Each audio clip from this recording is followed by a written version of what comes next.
In this video, I'm going to give a quick tour of how to get around on the console and how to label tracks, okay, in groups.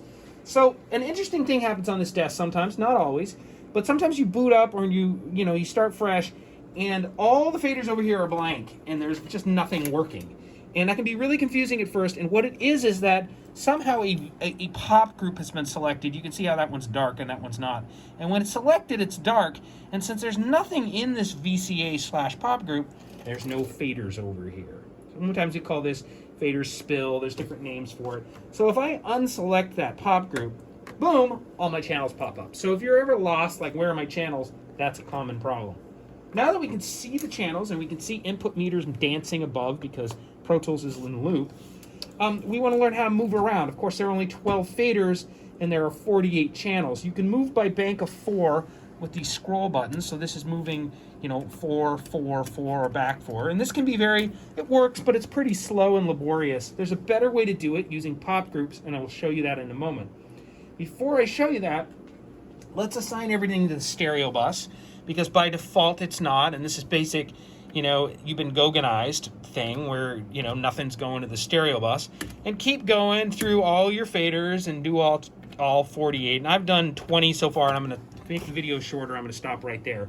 But you're going to want to go all the way through and do all 48 before you get any farther along. Make sense? Cool. So now, let's label our inputs and get that set up. So over here, the important button here is inputs and outputs. Obviously, to label your inputs, you press that button. And here's our input sheet.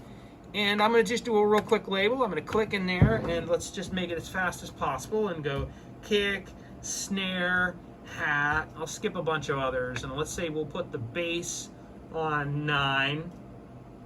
And we'll put a guitar on 10 and 11.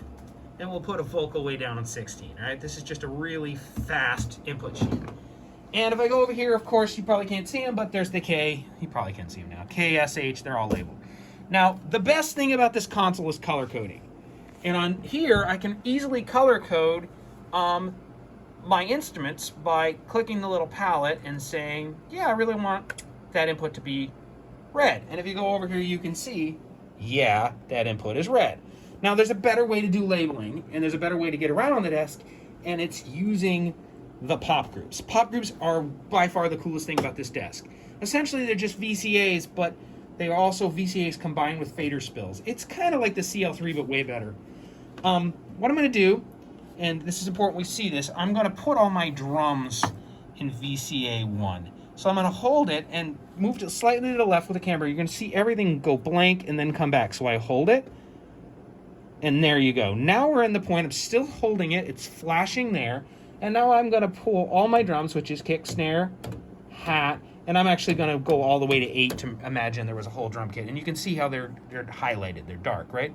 So now that's my pop group. And when it's selected, my drums are all spilled over here.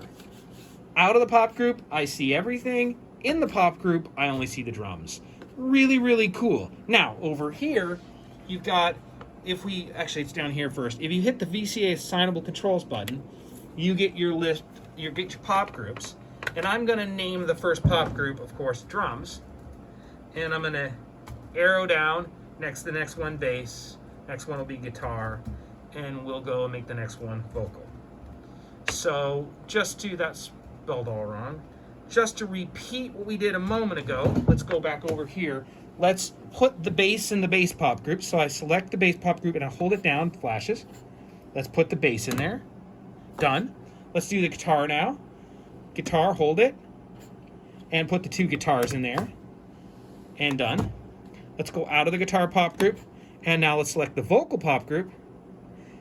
And actually, I'm going to have to scroll over to get to the vocal. So the vocal's there. Flash, put the vocal in. So now we've got these cool pop groups. Drums, bass, guitar, vocal. Now, the coloring is the best part. You can color by pop groups. So I can, with the drums are selected, they're over here right now. See all the drums?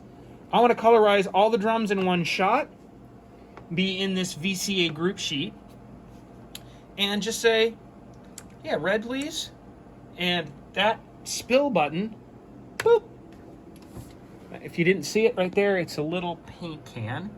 That spills red across all my drums, and red's there. So I may want to do the same thing with the other instruments. Blue is for bass. So blue, spill it to all the elements in the bass. Guitar should be green, right?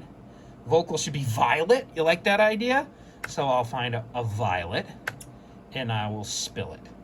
And now I've got the way to get around on this console very efficiently, which is drums, bass, guitar, vocal, and they're all colorized, and that's awesome. And you've got a lot of power here because you've got 10 whole VCA faders below that screen there, and you've got 10 pop groups that are attached to these faders, and you have 6 more pop groups that are there without faders attached. So you really have a lot of flexibility. A lot of people will put their audience mics on one, or they'll put their effects or their reverbs, and they'll be able to pull them up all the time, and it's really great. I dig it a lot.